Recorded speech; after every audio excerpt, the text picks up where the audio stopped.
Dr. Laura Froyen. I have my PhD in Human Development and Family Studies with a specialization in couple and family therapy. I am a peaceful parenting and respectful relationship coach and a self-compassion advocate. I help parents stop yelling, ditch the guilt, and find more authentic connection with their kids, with their partners, and with themselves.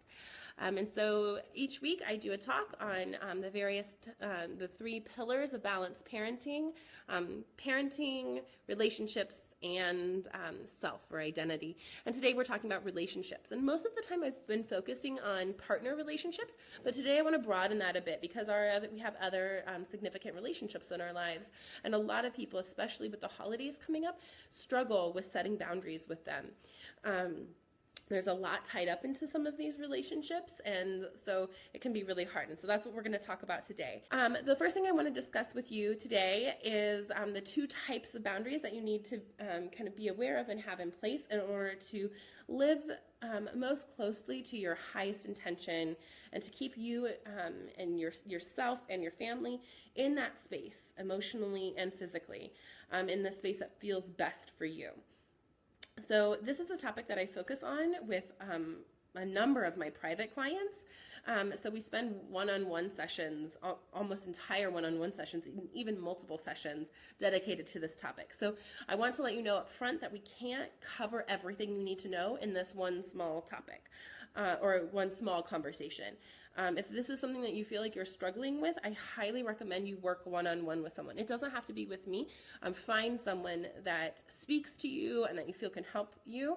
It's great if that is me. I love talking about boundaries, but if it's not me, that's fine too. Just find someone to help you with this topic because once you get clear on the boundaries that you are wanting to set, it can make things so much easier. And this is also a topic in the course that I'm currently developing. So if you have feedback or there's a certain piece of this topic that you think should be included in a course, please let me know so that I can make sure that the course is relevant for everybody who's interested in it.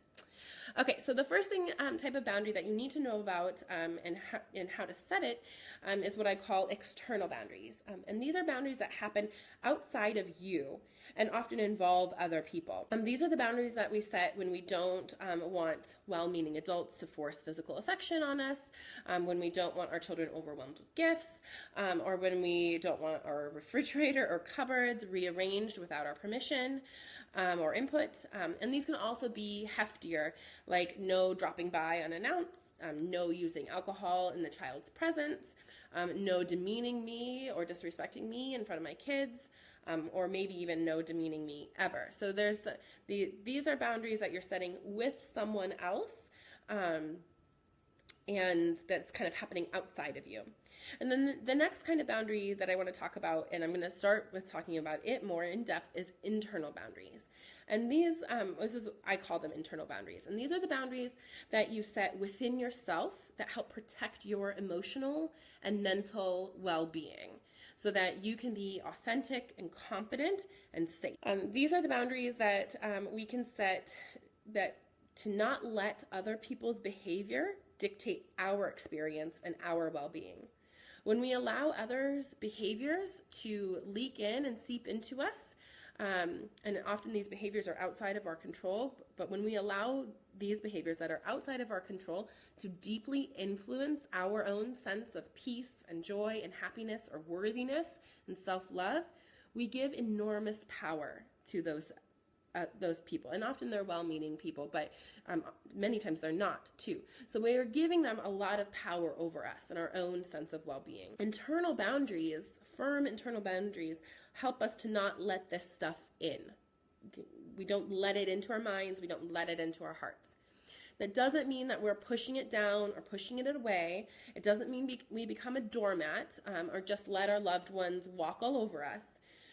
This is about recognizing what is ours to control and feeling confident when we have identified something that is about them versus something that is about us. So if you perceive, for example, let's say you perceive your mother-in-law as critical, and perhaps even an objective outside person would perceive that as critical too. The thing is that you get to choose how you will let her behavior affect you. It can make you miserable. It can make you grumpy. and ruin your holidays. And it can make you miss out on your kids' joy and make your whole family have a worse time.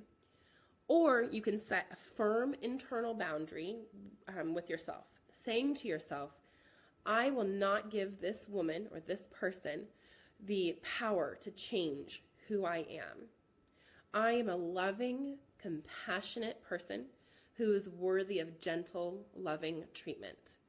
I will not let her behavior toward me turn me into a grumpy, controlling grouch who is snappy with my family.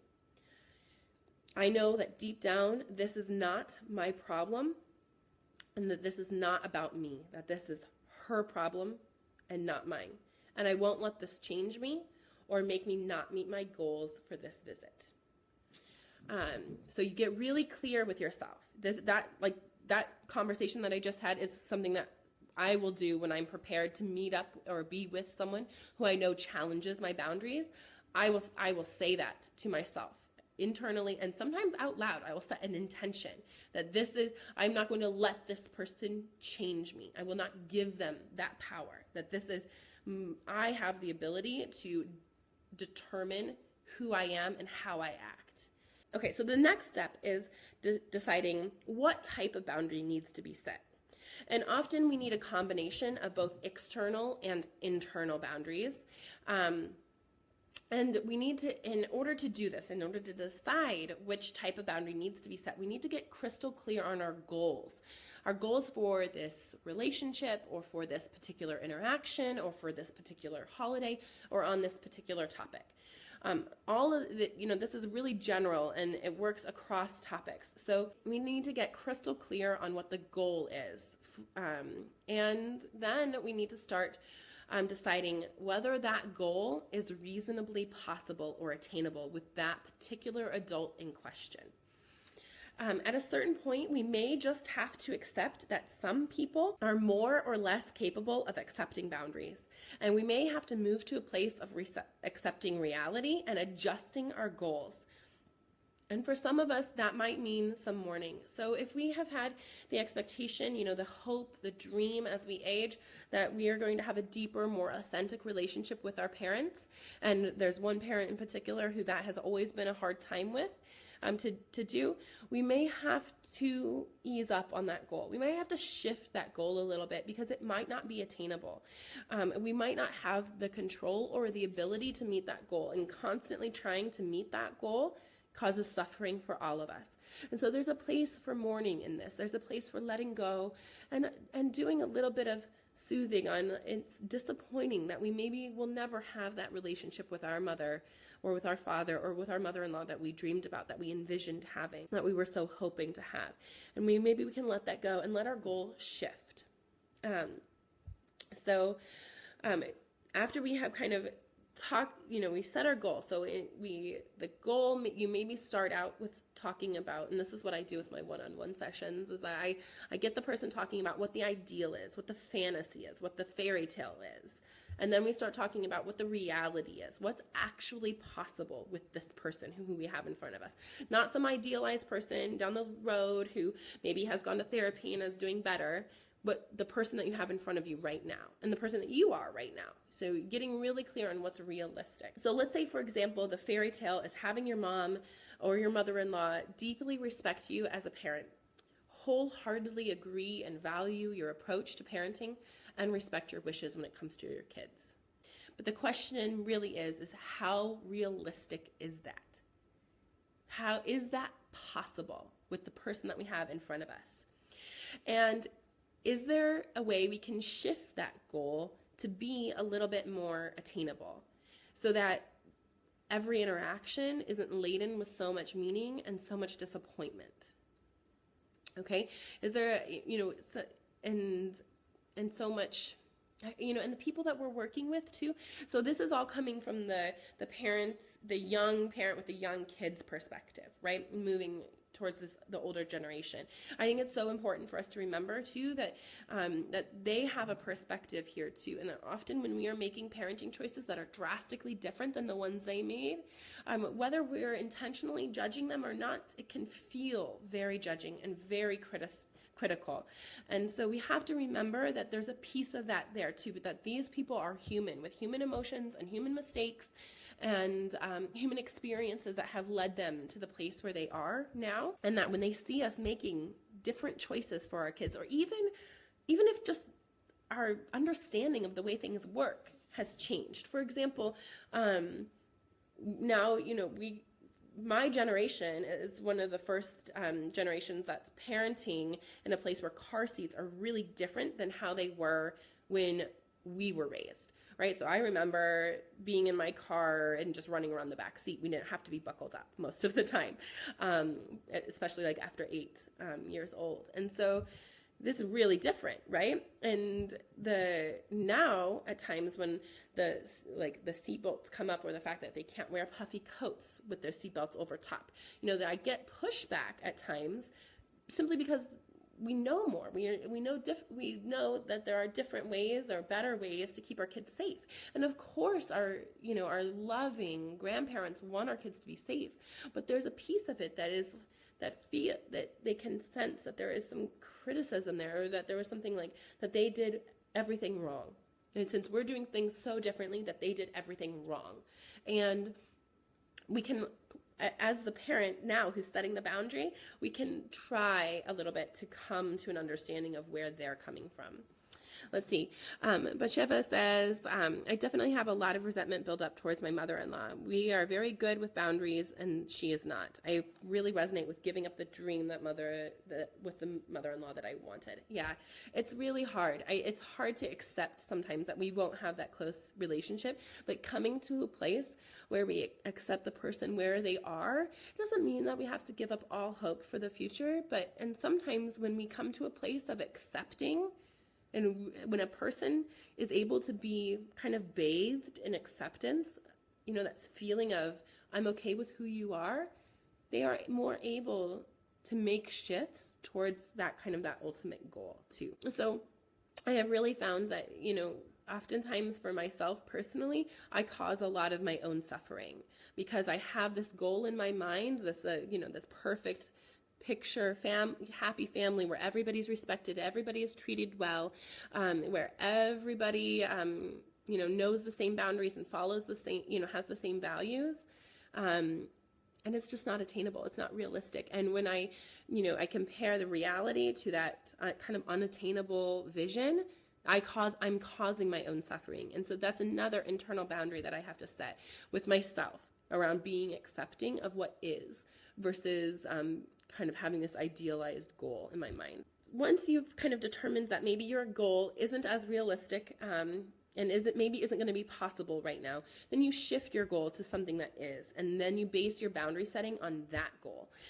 So if we shift from having this idealized version where our mother or mother-in-law respects our wishes as a parent and truly buys into all of the things that we're doing, if we shift to having the goal of, I want my kids to enjoy their time with their grandma and to have their own relationship that I don't need to micromanage, suddenly that goal becomes quite a bit more feasible, becomes more doable, and it becomes less tied to who we are and to our sense of self-worth and dignity and all of those things.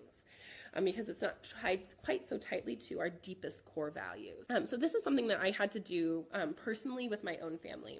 I discovered RIE, which is essentially a very specific way to be respectful with children when they're young infants, and we extend that respect-based parenting with our now toddlers and young children. But I discovered RIE and respectful parenting early in my journey into motherhood. And it resonated so deeply with me. It made so much sense, and it was a new perspective for me. So I was doing things with my children that were very intuitive and felt very right, but were pretty different than the mainstream. I was speaking with them and asking for permission before I picked them up, talking them through diaper changes, really honoring their personhood and their human dignity right from the very beginning. And this was different, and we were also coming out of a really traumatic birth and a traumatic neonatal intensive care stay. And if you've had a NICU baby, you know that very little is within the parent's control at that point in time. Once they go into the NICU, parents often have very little say in what happens to the baby. And I was in a very reactionary state early in my motherhood journey, where I was attempting to control a lot when it came to my kids. I mean, too much, actually. And I micromanaged relationships. I rarely let my in-laws or my own parents hold the baby because they wouldn't hold her in a respectful way or in a wry way. I mean, it caused a lot of anxiety for me. I felt very highly aroused and anxious almost all the time. I rarely enjoyed parenting when I was around other people who were interacting with my child because I felt like I had to have such firm external boundaries on those things. And finally, when I was, maybe my little one was, maybe like 6 months, 7 months old, my parents sat me down and talked with me about it and about how they were feeling. And they came from a very softened place, and I was probably defensive. But what they really said was that they felt like they were walking on eggshells with me, and that they couldn't be themselves and be authentic with my daughter. And that really spoke to my core value of authenticity. That's something, being honest and authentic has always been something that's really valuable to me. And hearing that my parents felt that they couldn't be themselves with their granddaughter really opened my eyes to kind of what I was doing. And I have made some pretty significant shifts. Now, it's still hard for me because I want my children to be deeply respected. It is very important to me that their dignity as humans is respected by those around them. But I have been able to back off and trust that the people in their lives have their best interests at heart, and that while they might interact with my children in ways that I wouldn't, most of the time that interaction comes from a deep place of love. And so I've had to make some shifts in the boundaries that I set. And I also realized that I was attempting to control things that were not mine to control. It is not my job to micromanage my parents' interactions with their with their grandkids. It's not my job to tell my parents what types of interactions are appropriate within reason. So, for example, I wanted my kids' interaction with art to be, authentic and self-motivated. And my mom has always drawn for my children. And at first, this really bothered me. It really made me feel anxious and disrespected, and that, that my wishes that she kind of knew about weren't being respected, and that I kind of had told her the reasonings for them in, gentle conversation, but that she still did it with my kids. And then I realized that this was something that was special for them to do, that they enjoyed doing with her. And I started changing my perspective on what the goal was. So my original goal for my kids and for my family was that my children would only ever experience deeply respectful and dignified interactions with the people in their lives. And I realize now that goal is not realistic. Okay, so I had to really change my goal and shift the goal to being that I hope that my children have deep and loving, authentic, one-on-one relationships with the people in their lives.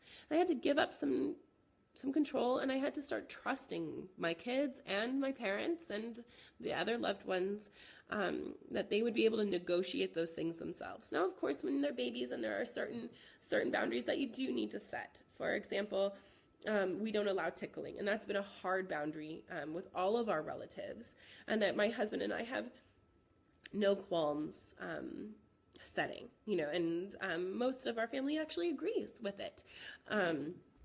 But there are other boundaries that I can be looser on, and so finding a balance and getting clear on the goal for the boundaries is really, really important. Let's see. Tiffany says, Laura, I shared this in a few breastfeeding groups, and I know it will be a question with a few who may not to watch it later, but how do you set boundaries with family members who don't understand a new breastfeeding baby's needs and who may want to feed a baby who does not take a bottle? Okay, yeah, so this is such a good question, Tiffany. I'm so glad that you asked it.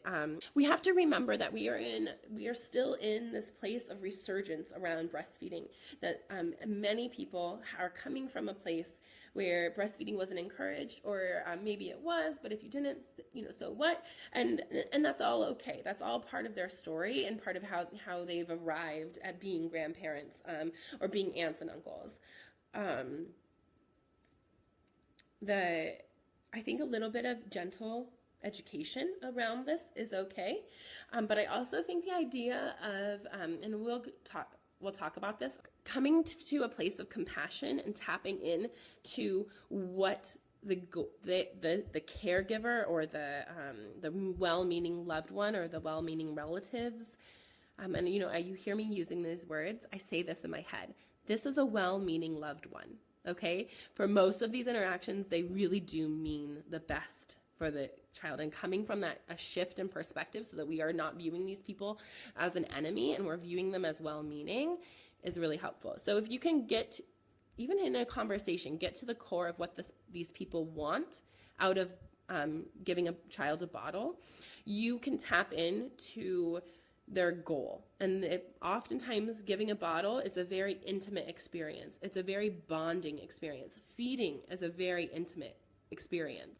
We know that, I know this as a breastfeeding mom, but bottle feeding moms know, and parents know this too, that the act of being intimately involved in nourishing your child is a very intimate act. And it makes sense that other caregivers who are longing for a connection with this child want that experience. That doesn't mean you have to let them have that particular experience, but you can validate the desire. You can validate that they want to be a part of this baby's life. They want to be a part of nourishing this baby, that they want to show their love for this baby by helping to nourish them and care for them. And then you give other things that are within your boundaries that they can do. You are able to say, I see that you care deeply for my child, that you love my child, and that you want to nourish them in this way. And that at the same time, we're choosing to breastfeed and a bottle isn't working for us right now. But I would love it if you could care for her in this way, X, Y, and Z. And this is where you have to give a little bit. This is part of a relationship, and there's give and take and balance in a relationship, right? And so if we have a firm boundary around breastfeeding, we need to make a decision around where can we loosen up on our boundaries in other areas so that this firm boundary that we have set is more acceptable. Does that make sense? So having a firm boundary is fine. It helps if we can ease up on other areas, areas that are less central to our core values, so that the firm boundary is more acceptable, if that makes sense. Okay, so the next step is to examine how your current behaviors around this boundary are moving you towards these goals. And these are the things that we can step back from and ease up on. And so that, this is what I'm just talking about. And can we let our kids start setting some of these boundaries themselves? So I have a 5 and a 2.5-year-old, and I have worked hard to empower them to set boundaries around their bodies themselves from infancy. And so I have this funny story about my daughter when she was like 9 months old. If strangers tried to talk to her or touch her in the store, she would like lean away and go like this at them. It was so funny. She wasn't verbal yet, but she could tell them very clearly. She could communicate a physical boundary with them, and I think that's awesome, and empowering our kids to do that. So often when we're talking about physical boundaries or other boundaries where we've maybe talked with our loved ones outside of this time, we can come back in and just talk one-on-one with our children. Get down on their level, validate what's happening to them, validate the boundary, and then coach them to set the boundary. So for example, if a grandparent comes in swoops in and gives your toddler a kiss and they didn't want it and they push or hit the grandparent away, you can come in and say, wow, that really surprised you. You weren't expecting a kiss. Maybe you didn't want a kiss right then. Next time you can ask grandma to ask you first. And you're talking to your child, and that can send a very clear signal to the grandparent or the other relative. And then you can trust that soon your child will begin setting these boundaries on their own. So my kids do this all the time, and honestly, it's much more effective coming from them than it is ever going to be from me. From me, it feels like a lecture, and it feels like control, like I'm trying to control the way that they show their affection. Coming from the child, it is just more acceptable from the grandparents. I've noticed this. So let's see. It says, what about family members who are very controlling, who like to pit family members against each other to achieve their agenda? Oh, Allison, that's so hard. I think that it's important to remember what is ours to control and where we have control, and set firm boundaries with people who are like that. So having in those situations, Allison, where that you're going to come up against somebody who is controlling and is going to attempt to infringe on your personal values and your personal goals for your family, you can have set up phrases that set a firm boundary. Saying things like, I'm not going to discuss that with you. If you bring it up again, we're going to leave. Depending on what the boundary is. Sometimes it takes such a strong boundary a few times, and then the family system kind of reacts to that for a little while, and maybe we can ease back into it. Having a kind of a short and sweet phrase, saying, I understand that this is important to you, but we are doing this. The topic is closed for discussion. And there might be blowback for it, Allison, for saying something that clear and that firm. And that's where the internal boundary comes in. So you get clear on what your external boundary is going to be. You set it, and then you have a really firm internal boundary so that you are unshakable. And you cannot, just like with our kids, when we're setting a boundary and they know when they've pushed a button and they've triggered us, our well-meaning adults in our lives also do this. And so we have to have this sense of being unshakable. You cannot ruffle my feathers. You cannot shake my resolve. Now, that doesn't mean we have to be cold. One person in my group was talking about how when she sets boundaries, she puts up a really strong internal boundary, and it makes her come off as cold, and she gets pushed back for that. You don't have to be cold. You can kind of let empathy and compassion out while not letting their stuff in, if that makes sense. So, I know, I hear that you don't like this boundary. I hear that you want to talk about this more. I am not going to talk about it more. You can still be compassionate and empathetic and still set that firm boundary, if that makes sense. So I do think it's important when we're setting boundaries, after we have, decided what our goal is and how our behavior is going to line up with that and what the boundary is we're going to set. The next step is to tap into compassion or empathy, or at the very least step into the other person's shoes so that you can see their perspective. And that way, when we actually go to set the boundary, we are coming from a more softened, compassionate place. And when we do that, like we learned in the last relationship one we did on softening startup with our couple relationships, that applies to these relationships too. So when we start from a softer place, when we come in from a place of, I know that you are meaning well, I know you only want the best for my kids, and then you set the boundary, it makes it easier to accept the boundary and not get defensive for the other person. So we're met with less defensiveness. And then I guess this doesn't, tapping into compassion doesn't mean that we are excusing harmful behaviors. It just means that we are understanding their origin a little bit better. So for example, if you have a narcissistic parent who makes it really difficult to have any space in the relationship for your own well-being, you can guarantee that narcissistic parent has their own trauma history. Even if they don't recognize it as such, but they likely had a narcissistic parent too, and they have their own stuff going on. And coming to a place where you understand that, and you understand that this is about them, that this says nothing about me. This doesn't say anything about my worth as a child, my importance as their child, as the adult child of my parent. This doesn't say anything about me. And it also doesn't say anything about my worthiness or my reasonableness in setting this boundary, that this is their issue, that this is their thing, that is their problem, and not my problem. So getting really clear on who owns the problem and owning your part in it, and then owning what you have to control with it. And that's where, and then we set the boundary, right? So we set this boundary. We come from a softened place if we can, or if it's appropriate. And sometimes it's not. Sometimes significant boundaries have been crossed and it's to the point where it's abusive. And then I think we can feel confident in not necessarily being softened, particularly if we've decided that we could go either way on maintaining this relationship. That we're open to it, if we're open to the relationship continuing within our set parameters, within our boundaries, great. But we don't always have to be, if intense boundaries have been crossed, we don't always have to be compassionate and soft. We can, if the more minor things that I've been talking about, like with my family, we can be.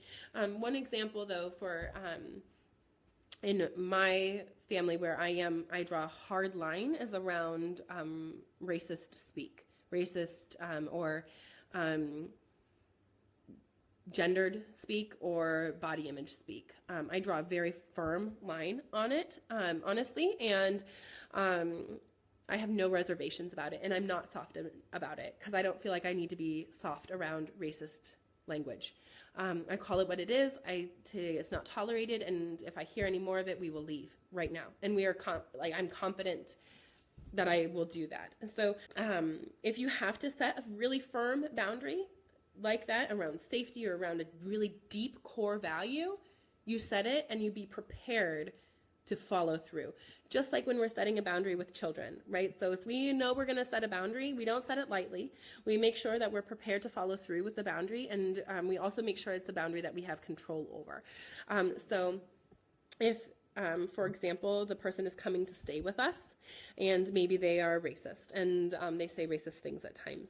If we've decided that this is a firm boundary, you can either, say, if you come to stay with us, I don't want any of this language in my house. If it does happen in my house, I will ask you to leave. I'll be happy to help you get a hotel room. And we'll keep our, we'll shorten our visit or whatever. You set a clear boundary ahead of time.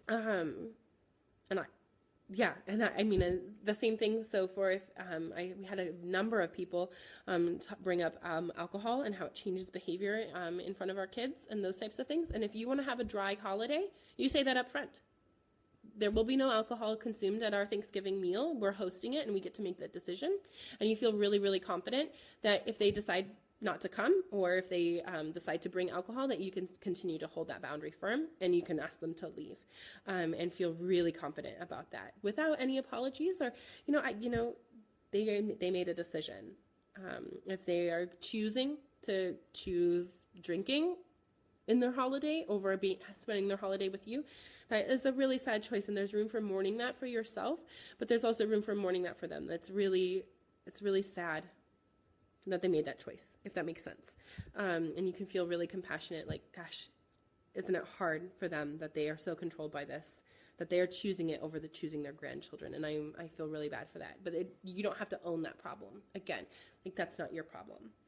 The same thing for gifts. I have come to a place with gift giving that feels really good and really freeing. We are a minimalist home. We try to keep our toys very minimal. I know many of you who are watching also feel that way around toys. And we have grandparents who love our kids, and one grandparent in particular who is far away and wants to show her love and does it with gift giving. And we came to a place where we could no longer we realized we did not have any control over whether or not she bought she was going to buy, whatever she was going to buy. And that was it. We didn't have control over it. It wasn't really our place to control over it. It wasn't our place to tell this grown woman how to spend her money. We just made sure she had the information she needed so she could make the decision that she wanted to make. And then we were confident. So we let her know that we weren't going to have, keep toys in this group, so if they were sent to us, we gift them or donate them out of the house, or return them if we could.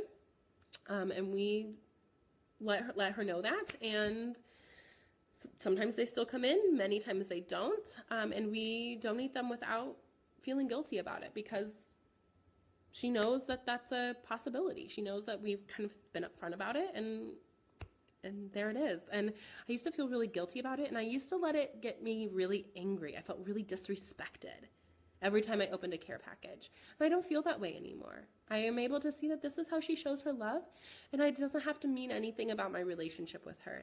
I don't have to let that mean so much. And that's that internal boundary. And it feels so good to be able to say, here is a care package that's filled with her love. It's also filled with things we don't need. So let's take the love and bask in the love and gift the other things. Donate the other things to kids who maybe do want them, or families who do want them in the house. And that's great. That's wonderful. And it allows me to just get rid of that toxic suffering that I was really causing myself.